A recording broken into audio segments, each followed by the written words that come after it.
So today I am meeting with Miss Swift, and we're going to be discussing a 7th grade student from Somalia who is in her class, and the purpose of this video is to fulfill the requirements for EDU583, which is linguistics at Georgetown University.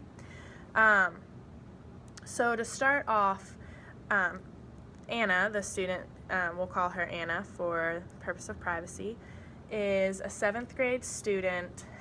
Do you know how long she's been in the States, or you've only had her since the beginning of this year, correct? Mm-hmm. Okay. Do you know anything about her background or about the language of Somali, which she speaks?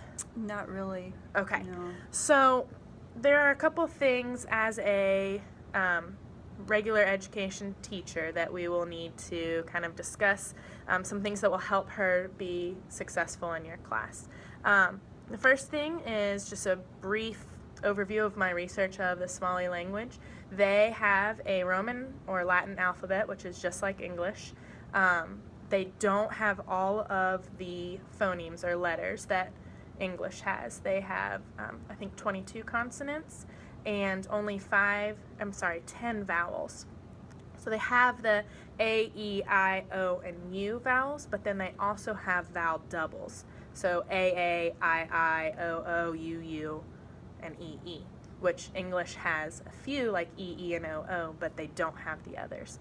English also has the vowel teams, so A, E together, or OU together. Somali doesn't have that. So those little subtle differences in between the alphabet and the language could be hindering her when she's learning how to read or write in English.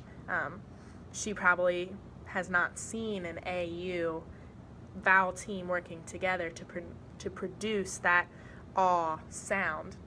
In Somali, that would be two separate vowel sounds, even though they're placed together. And in English, we kind of make them one vowel sound. Somali also doesn't have the letters P and Z. They pronounce the P's like a B. So if we were trying to say pool, they would pronounce it as b, bull. So it's kind of almost the same thing with your lips coming together. P is voiceless, and b, your voice is turned on. So that would be an easy way, if you notice her making those kinds of errors in her speaking, to just say, turn your voice off, p, p, p, like a whisper, you can't feel it. Those types of errors would be very common for someone who is an English language learner from Somalia to make. Another thing that I learned in my research about the language of Somali is that the syntax is different than the syntax in America. So we tend to speak in subject, verb, object. The dog ate, or the dog ate the food. Well, in Somali, it's different. It's subject, object, verb. So they put the dog, the food, and then ate. And so if you hear her speaking that way in class or writing that down, it's not because she's not understanding the sentence. That's just how they would say it. And she's literally translating that in her head, the sentence she wants to say in English, translating it to Somali, figuring out how it would work there, and then translating it back into English without rearranging those words. Is this all making sense? Yes. Kind of throwing a lot at you? Yes. Mm-hmm. I noticed in her writing sample that she did have an error in syntax, which was she was talking about getting a gift for somebody, and she put gift and then that person's name and then get. And so that is we read that and we're like, she has no idea, but it's really the syntax of it. So there's a few things that we as teachers can do to help Anna as she is trying to learn English and learn all of our crazy rules and all of our different things that we're expecting in school. One thing would be when teaching a new subject, if there's vocabulary that Anna might not know, front-loading that vocabulary to her, so providing it all up front. There are two different ways to do this. One would be just to give her the vocabulary, give a short definition, and then you kind of allow her to go off and make a little chart on her own of the word, the definition in her own words, and then some sort of visual representation. And if she wants, she can even put it, the word in her native language if she knows it, since she's in 7th grade. They should be able to do that. And then that can be kind of a cheat sheet as she's going back and learning. I know in 1st grade right now we're learning about light. So we're learning about opaque, translucent, and transparent. Those are big words. I give it to all of them, regardless of if they're English language learners or not, at the beginning of the lesson. And then we talk about the definitions. We make sure they really understand those terms before I get into a science experiment where I'm expecting them to use that. It's kind of the same thing. Another way to do that would be relate the new vocabulary word to known vocabulary words. If there's a prefix, if you take that away and the root word is the same, kind of as a word that she knows, kind of using that root word to help her understand the new vocabulary word, relating it to an experience that she knows. Connecting to prior knowledge is always a great idea. Lastly, there's something called TPR, which is total physical response, and that would be just engaging her whole body as she's learning, something that's used often in elementary schools, but something that could be used, especially if she's pulled out ever.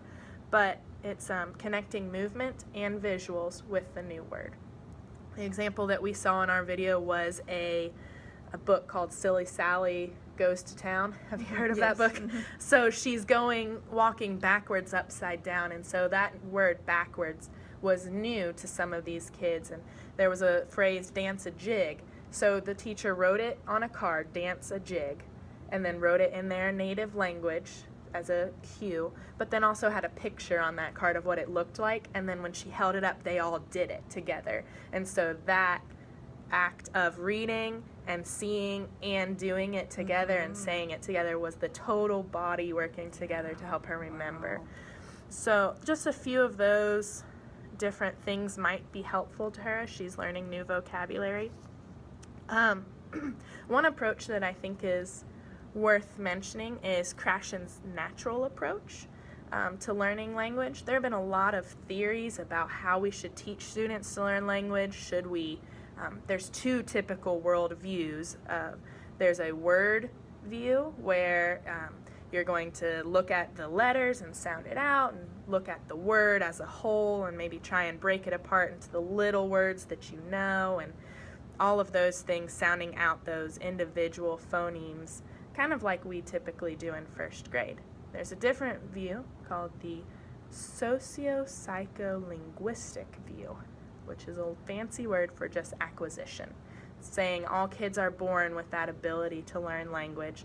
Just like you and I, as we're speaking, we're not focused on the structure of our sentences as much as we're focused on the meaning behind them. So Krashen's approach says that children will learn language as long as they're being fed sentences and information that they can comprehend and understand. So with little kids, we typically use those shorter, choppier phrases of come here or no, put that down. But as we get older, we start elaborating on those things. So it's kind of the same with the English language. He's saying in this approach that they learn their language slowly, with little words first, and then sentences, and then bigger ideas. And also that we should be, as teachers, not focused on teaching them every single little vocabulary word that they should ever know in English. No one ever taught us every single vocabulary word. We just have acquired them through listening. So as we're teaching content, the important thing is that we're teaching it so that all children, I guess, will be able to understand. We're talking at a level that every kid can understand. We're pushing them, but not speaking, in a collegiate words. And it's this natural approach says that children will learn language as they read, write, and speak about the content. So it shouldn't be a section of this is the vocabulary and this is syntax and this is how we're going to spell. It should kind of all be wrapped into one as we're learning science or as a child is learning math. They can still be learning how to speak, how to listen, how to read, and how to write, even though it's in that subject area. Does that make sense? Mm-hmm. Okay. Mm-hmm. The last thing I wanted to kind of talk about was something that I noticed that I do all the time. And as I was talking to Anna and kind of building rapport, I noticed that I would say, "Can you tell me about your school in Somalia?" And she would say, "Yes." And I would wait. But to her, she had answered the that question. Yeah, I can tell you all about it. And so I had to probe further and say, "Will you tell me?" And then she'd say, "Yes, I will." Okay? So in English, we have a lot of those implicit questions. It's kind of like, "Hey, is there salt on that table?" And you would understand, if there's not, I need to go put salt on the table. It's kind of that request, but for some English language learners, that's not part of their culture. So as always, when we're learning how to teach an English language learner and teach children how to understand English, we kind of have to be aware that some kids, their parents might have never used an implicit request like that. We have to be very explicit with our expectations of them. I do it all the time in our classroom. Say, "Wow, my bookshelf is so messy." And for some kids who might have come from a culture who they say, "Okay, your bookshelf is messy." Great. And what I'm wanting them to do is fix that without me asking, "Would you fix that?" So just little things like that might be different culturally. I know that doesn't have a lot to do with the linguistics aspect of it, but speaking those words and trying to be very direct in your meaning could help a student like Anna, and then gradually taking away that support until she kind of recognizes, "Oh, that's what they're wanting me to do." So I think that's all that I have to share with you.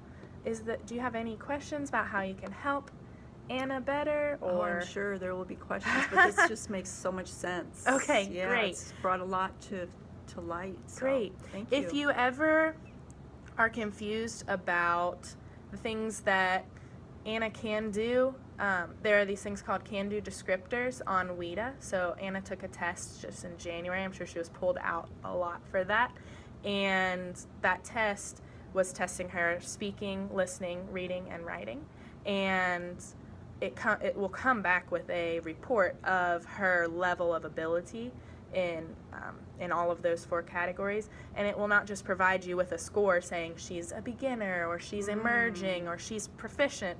It will give you some accommodations that you can use, and it will also provide you with some can-do descriptors, which is telling you things that even though she might not be able to keep up with the pace of a typical 7th grader, these are some things that she can do. She can, when I was looking at the report, she can answer questions. She can add detail. She can write a paragraph. She can. So it's kind of helping you with those expectations, and not just, we don't ever want to dumb things down and just give them watered down garbage. So those can-do descriptors will help you as you go and make your lesson and Wonderful. push her to her greatest ability and helping her learning English. Good. Wonderful. So, and that's, I'm sorry I didn't explain that. That's on the WIDA website. Okay. It's WIDA, and you can just look through all the tests if you have any questions about that. But if you type in Google WIDA can-do descriptors, there's different levels for elementary, like K through 3 and 4 through 5, and then they've got a whole middle school, 6 through 8, and you can, each section, if she scored a 2 on the test, it'll tell you what a 2 can do. So that's Wonderful. If you have any questions, go there, and then if you have anything else regarding linguistics, feel free to email me, and it's been a pleasure working with you. Thank you. You too. Thank you.